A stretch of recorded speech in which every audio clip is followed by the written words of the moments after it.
کہ آقا کا قابل شام میں ہے، شام سے چلے گا لشکر اور یہ ترکی کا جو ہے علاقہ قسطنطنیہ وہاں آئے گا، وہاں آ کر اس کو گھیر لے گا۔ آج کا جو ترکی کا کیپٹل ہے اس کو قسطنطنیہ پہلے کہتے تھے، آج کا کیا نام ہے؟ استنبول۔ استنبول کو گھیر لے گا وہ لشکر۔ اب یہاں سوال ہوتا ہے ہم سب کے ذہنوں میں کہ آج تو وہاں اسلامی حکومت تو نہیں ہے، لیکن مسلمان آپ کی بادشاہ ہے، جمہوریت ہے، کیسے؟ اور رسول اللہ تو فرما رہے ہیں مسلم دنیا سے چوتھی جنگ ہوئی۔ تو بعض علماء فرماتے ہیں،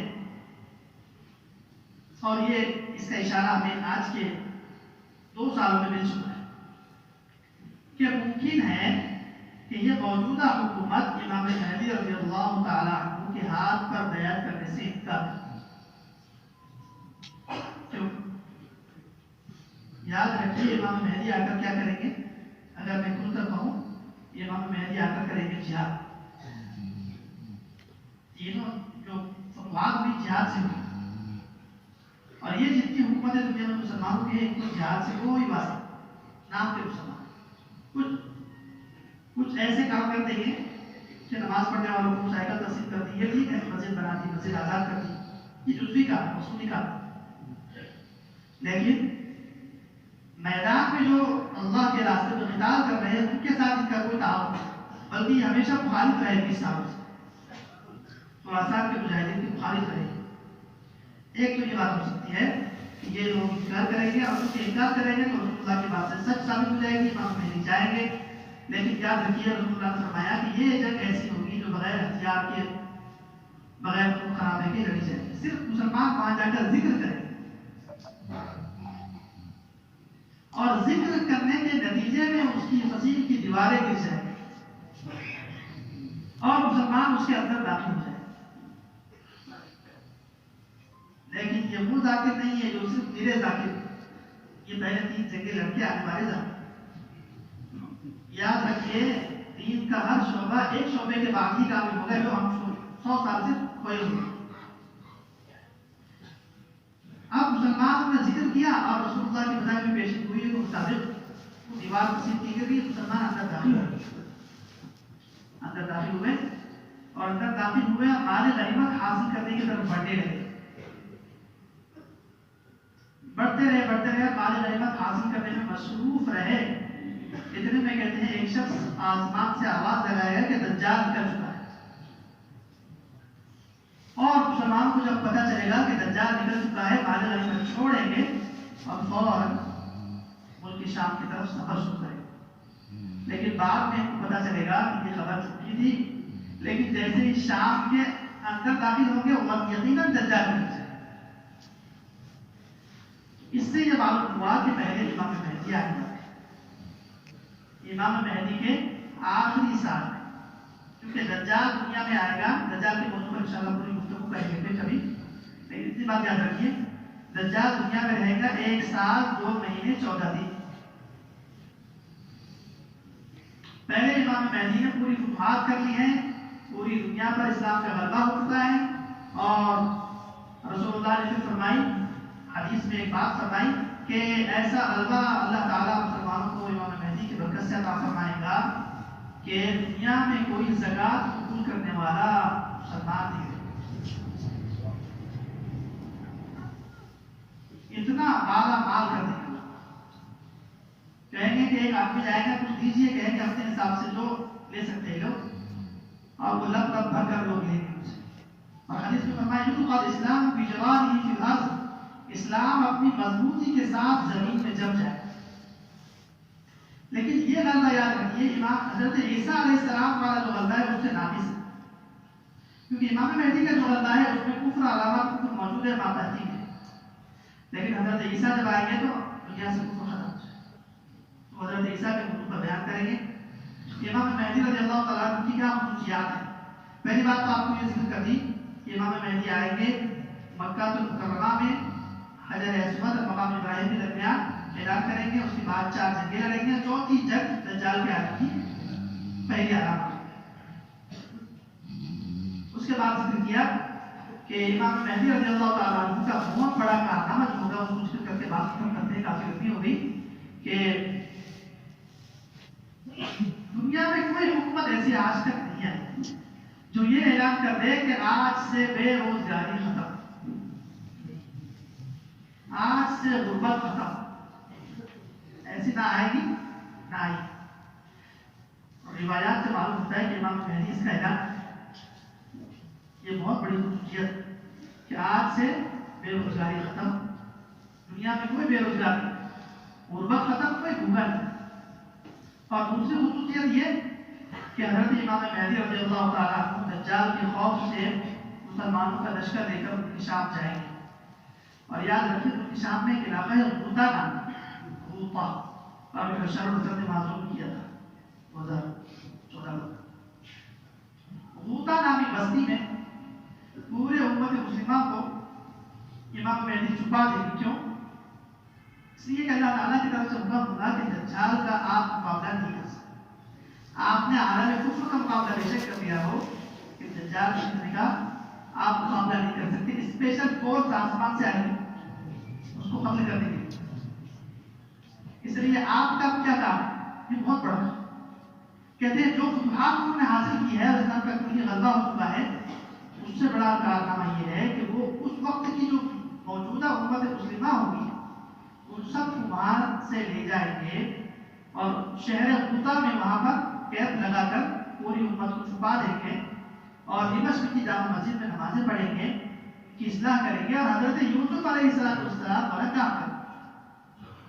جو 65 سال کی کیفیت میں حضرت یوسف علیہ السلام نے کام کیا کہ 7 سال قید کے آگے 7 سال حساب کر کے پوری معیشت کو تقسیم کر دیا، اور کوئی بھوکا نہیں۔ دجال کا فتنہ ہے اور خطرناک فتنہ ہے، کہتے ہیں دجال کے آنے سے پہلے غربت دنیا میں عام نشین ہو جائے گی، اتنی غربت ہوگی کہ دجال کے مخالفین کے کھیت کھلیان دجال بنجر کر دیں گے۔ ایک شخص ہوگا، مثال دے رہا ہوں، ایک شخص مسلمان ہوگا، گھر میں جائے گا، 3 دن ہو گئے کھانے کے لیے کچھ، بچے پر نظر پڑی، بچہ بھی ملا تھا، ماں پر نظر پڑی، ماں بھی رو رہی، اور بیوی پر نظر پڑی، بیوی بھی رو رہی۔ ایسا آدمی بے قرار ہو کر رزق کی تلاش میں نکلے گا، اور سامنے دجال کے پاس روٹیوں کا پہاڑ اور انسان کچھ بول رہا۔ ایسا مجبور آدمی بتائیے کیسے اپنا ایمان بچائے؟ کہتے ہیں اس فتنے کا شکار ہوتے رہ جائے۔ اگر وہ دجال کے سامنے جاتا ہے اور اس کے ساتھ گفتگو کرتا ہے تو فتنے میں پڑ جائے، کیونکہ حدیث میں ہے کہ بہت سارے لوگ اپنے ایمان کا دعویٰ کرنے والے ہیں اور اپنے آپ کو یوں سمجھیں کہ ہم بہت پختہ ایمان والے ہیں، دجال کے سامنے مقابلہ کرنے کے لیے، مناظرہ کرنے کے لیے جیسے جائیں گے، وہ حدیث میں فرمایا فَيَتَّبِعُهُ مِنَ الشَّهَوَاتِ، وہ ایسا ان کو تصدیق کرے گا، اس طرح ان پر سحر تاری کرے گا، اس طرح ان کو اپنا قائل کرے گا کہ وہ اپنا ایمان بیچ کر اس کے قائل ہو۔ اس لیے فرمایا کہ دجال سے کبھی مقابلہ نہیں کرنا۔ امام مہدی سے خود کہا کہ آپ نے بھی مقابلہ نہیں کرنا، آپ نے وہاں رکھا ہے۔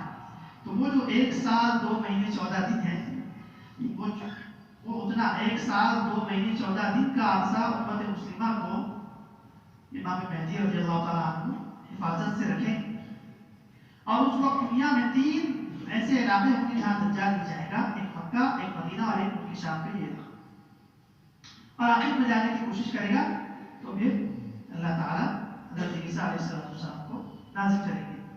تو یہ مختصر سا ہم نے حضرت امام مہدی رضی اللہ تعالیٰ عنہ کا نام، نسب، ان کا مشن، اور آخر میں فرمایا کہ حضرت عیسیٰ علیہ السلام کی وزارت میں رہیں گے آخر کے 2 سال، اور اس کے بعد حضرت امام مہدی رضی اللہ تعالیٰ عنہ کا انتقال ہوگا، اور بیت المقدس میں یصلی علیہ المسلمون، مسلمان کی نمازیں جنازہ پڑھیں گے اور بیت المقدس میں ان کو دفن کر دیا جائے گا۔ اس کے بعد حضرت عیسیٰ علیہ السلام 40 سال سے کم بیش دنیا میں رہیں گے، اور اس کے بعد پوری دنیا میں کفر اور علامت ختم ہو جائے گی، اور اس کے بعد پھر کچھ فتنے آئیں گے۔ اللہ تعالیٰ سے دعا کرتے ہیں کہ اللہ تعالیٰ ہمیں حقیقی مہدی کا انصار اور مددگار